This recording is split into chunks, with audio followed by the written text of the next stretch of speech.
बिहार में बीजेपी की सरकार जाने के बाद से ही पार्टी बिहार सरकार की पोल खोलती नजर आ रही है। इनमें सबसे ज्यादा अगर बात करें तो बीजेपी के सांसद सुशील मोदी सबसे आगे हैं। सीएम नीतीश कुमार और जदयू पार्टी पर जमकर वो हल्ला बोल रहे हैं। साथ ही ये भी कह रहे हैं कि जो कभी खुद आरजेडी पार्टी के खिलाफ थे, आज उन्होंने उन्हीं के साथ मिलकर सरकार बना ली है। आपराधिक इतिहास का हम खुलासा करेंगे और नीतीश जी ने अपने मंत्रिमंडल में आपराधिक रिकॉर्ड वाले और भ्रष्टाचार में जो चार्जशीटेड लोग हैं, ऐसे लोगों को शामिल कर पूरे बिहार को उन्होंने शर्मसार करने का काम किया है। आज जिस मंत्री की हम चर्चा करें उनका नाम है डॉक्टर सुरेंद्र यादव। डॉक्टर सुरेंद्र यादव पर बाल यौन अपराध, महिला आरक्षण बिल की कॉपी फाड़ने, अतुल अपहरण कांड, मेडिकल छात्रों पर फायरिंग, तिलकुट व्यापारियों से हिंसक झड़प, कांग्रेस के पूर्व विधायक की निर्मम पिटाई और हाल के दिनों में एक प्रेस कॉन्फ्रेंस में बहुत ही गंदी और भद्दी गाली का सार्वजनिक उपयोग करने जैसे दर्जनों आरोप सुरेंद्र यादव पर हैं। और सुरेंद्र यादव गया के आतंक हैं, जिनके नाम से लोगों में सिहरन पैदा होती है। लोग डर जाते हैं कि सुरेंद्र यादव आ रहे हैं। तो 2018 की बात है कि एक नाबालिग लड़की जिसके साथ सामूहिक बलात्कार हुआ, उसको गया पुलिस उस लड़की की मेडिकल जांच के लिए मगध मेडिकल कॉलेज लेकर आई। मेडिकल जांच के बाद जब लड़की निकल रही थी, गाड़ी में बैठ रही थी पुलिस कस्टडी में, तो सुरेंद्र यादव और उनके 25-30 लोगों ने पुलिस की गाड़ी को रोककर और ज़बरदस्ती उस लड़की को पुलिस गाड़ी से नीचे उतार लिया और उसका बयान लेने की कोशिश की और उसके चेहरे पर जो कपड़ा था उसको हटा दिया।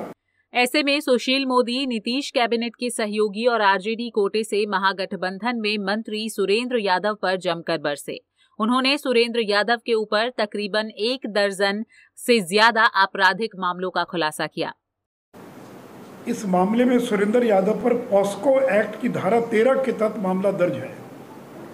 और पॉस्को एक्ट की आपको मालूम है, प्रिवेंशन ऑफ जो सेक्सुअल चाइल्ड एब्यूज एक्ट है, जो बाल यौन अपराध से जुड़ा एक्ट है। तो ये मामला बाल यौन अपराध से जुड़ा है। सुरेंद्र यादव पर पॉस्को एक्ट की धारा 13 के तहत मुकदमा दर्ज है। वो चार्जशीटेड है, इस मामले में जमानत पर हैं, उन पर चार्ज फ्रेम हो चुका है और अब मामले का ट्रायल चल रहा है। दूसरा मामला मित्रों, जो पुराने पत्रकार उनको ध्यान में होगा कि बिहार में एक अतुल अपहरण कांड पूरे देश में जिसकी चर्चा हुई थी, उस अतुल अपहरण कांड में श्री सुरेंद्र यादव को मंत्रिमंडल से इस्तीफा देना पड़ा था, उनको जेल जाना पड़ा था। और ये कांड क्या है? तो अभी झारखंड में जिस प्रेम प्रकाश का आप नाम सुन रहे हैं, जिनके यहाँ ईडी की रेड में 2 AK-47 राइफल जिनके घर से मिला, ईडी ने जिनको गिरफ्तार किया, इस प्रेम प्रकाश का भी संबंध सुरेंद्र यादव से है। और मैं थोड़ा उस घटना के बैकग्राउंड में ले जाना चाहूँगा, चूँकि जानना आवश्यक है। ये प्रेम प्रकाश पटना के SBI के अंदर पदाधिकारी था और चारा घोटाले का करोड़ों रुपया जो राजनेताओं की काली कमाई थी, उसके यहाँ वो पैसा जमा था। और प्रेम प्रकाश चारा घोटाले की काली कमाई को पैसे को लेकर फरार हो जाता है। तभी सुरेंद्र यादव, लालू यादव के साले सुभाष यादव, इन लोगों ने FIR दर्ज किया पटना में और एक पुलिस टीम को गुजरात भेजा, बड़ौदा। दरअसल सुशील मोदी ने प्रेस कॉन्फ्रेंस कर सुरेंद्र यादव पर जमकर हमला बोला है। उन्होंने कहा कि सुरेंद्र यादव ने रेप पीड़िता का चेहरा उजागर कर दिया था। इस मामले में चार्जशीट हो चुका है और वे जमानत पर चल रहे हैं। कांग्रेस के उम्मीदवार थे और श्री जय कुमार पालित गया के पूर्व विधायक, उनकी बुरी तरह से पिटाई कर दिया सुरेंद्र यादव ने। और इस मामले में श्री पालित को गंभीर अवस्था में अस्पताल में भर्ती कराना पड़ा था। एफआईआर दर्ज हुआ। तो ये 91 लोकसभा की बात है। इनका पूरा परिवार किस तरह से इन्वॉल्व है अपराध में। इनके एक भाई हैं, सुरेंद्र यादव के भाई हैं राजकुमार उर्फ मंटू यादव। 2014 में ईडी ने, प्रवर्तन निर्देशालय ने 9 करोड़ 26 लाख की इनकी संपत्ति को जब्त कर लिया। मंटू यादव पर आरोप था कि जहरीली शराब कांड में 20 लोग मर गए थे और इनका शराब माफिया लोगों से संबंध था इस मामले में। और बिहार पुलिस की प्राथमिकी के आधार पर ईडी ने देहरादून में 2 मकान, गया में मार्केट कॉम्प्लेक्स, आलीशान मकान गया में और आसपास 15 प्लॉट जब्त कर लिया था। मंटू यादव पर हत्या, अपहरण, रंगदारी के 11 मामले दर्ज थे।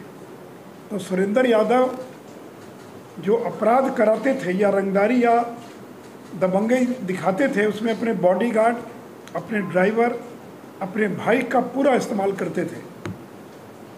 और अभी हाल की घटना तो सबों को मालूम है कि मंत्री बनने के बाद जब वो गए और प्रेस कॉन्फ्रेंस में उन्होंने क्या कहा, उसको रिपीट करने की आवश्यकता नहीं है। तो नीतीश जी, आप ऐसे लोगों को अपने मंत्री परिषद में शामिल कर बिहार में सुशासन कैसे कायम करेंगे? पूरे देश में आप किस प्रकार का मैसेज दे रहे हैं? तो गंभीर आपराधिक मामलों के आरोपी एवं भ्रष्टाचार के आरोपों में चार्जशीट लोगों को अविलंब मंत्री परिषद से बर्खास्त करें, अन्यथा पूरे देश में एक बहुत बिहार की नकारात्मक छवि बन रही है कि सरकार में बड़ी संख्या में आपराधिक और भ्रष्टाचार के आरोपों से घिरे लोग इस सरकार में शामिल हैं। इसलिए मैं नीतीश जी से अपील करूंगा कि सुरेंद्र यादव एवं अन्य ऐसे मंत्रियों को, साथ ही साथ जो भ्रष्टाचार में लिप्त लोग हैं। इसके साथ ही मोदी ने मुख्यमंत्री नीतीश कुमार से पूछा कि आप ऐसे लोगों को शामिल कर सुशासन कैसे स्थापित करेंगे। पंजाब केसरी टीवी के लिए पटना से अभिषेक कुमार की रिपोर्ट।